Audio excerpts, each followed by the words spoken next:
It's 5 minutes with me.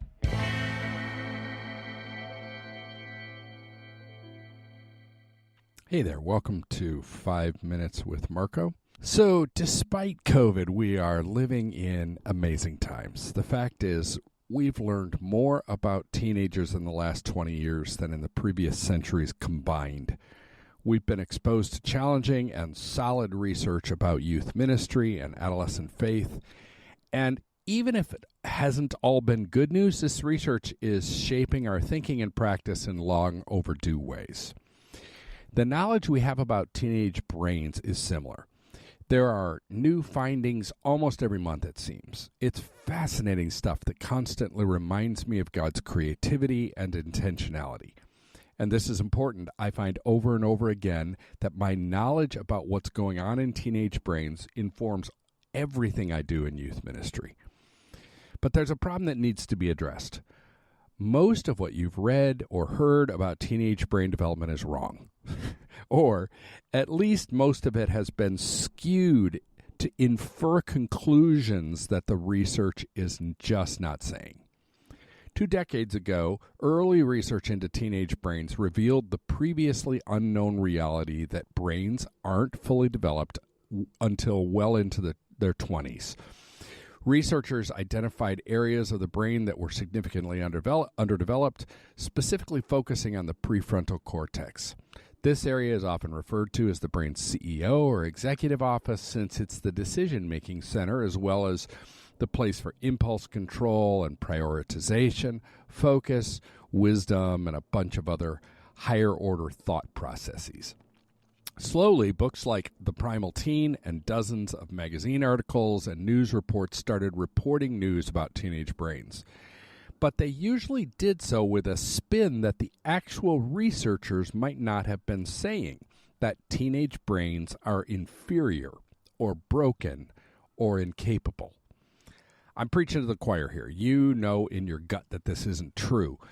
The focus of the research has shifted, by the way, to a question of capabilities and strengths. But at a popular level, the idea that teenagers are broken and that science says so continues to be pervasive. There's also been a subtle inference or assumption that teenage brains have always been this way and we're just now discovering it. In other words, the widespread pop understanding of this stuff is that it's a nature issue, not a nurture issue. Do teenagers act the way they do because of the limitations of their brains? Or are teenage brains the way they are because our culture doesn't expect or allow them to use their brains like adults? It's a chicken versus egg question. And it's an age-old nature versus nurture question. And while research hasn't or can't answer it, popular reporting misleadingly assumes the position that paints teenagers in a brushstroke of incapability. One author and psychologist that I read and interacted with years ago, he pushed back, suggesting that the nature assumption that teenage brains have always been this way results in the worst kind of profiling, deciding that a certain grouping of people are inferior based on their physiology rather than their competence. He drew parallels to the once normal but now abhorrent assumptions about Jews, people of African descent, and women. In all 3 cases, the physiology of a group of people was presumed to make them inherently inferior. For example, the average smaller brain size of women was used as a basis for the presumption that women were inferior to men and less intelligent. But we now know this is simply not the case. That psychologist friend of mine contends that we're already seeing findings of teenage brain development resulting in more isolation of teenagers from the adult world, more limitations on their freedoms, and more infantilization, which is treating them like children. My 2 cents. I'm interested in pushing back. While I have no interest in living with my head in the sand, I want to see teenagers live into their capabilities, and I want to see young adults move into adulthood.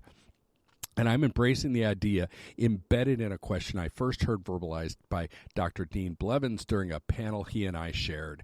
Are teenagers a problem to be solved or a wonder to behold? I'm siding with the latter. And hear me on this. The weight of most adolescent brain research has shifted in this direction also. So where does all of this leave us as youth workers who are trying to be responsive to the needs and lives of real teenagers? A few years ago, I heard Andy Stanley give a talk on leadership in which he proposed that leaders need to know the difference between problems to be solved and tensions to be protected. I don't know that the tension we're addressing here needs to be nurtured per se, but I do think we need to live in this tension. I want to be paradoxically committed both to being countercultural and to doing ministry in the real world that teenagers live in. Next week, in part 2 of this topic, we'll look at some pragmatic implications. What should you actually do in response to this? The Youth Cartel Podcast Network.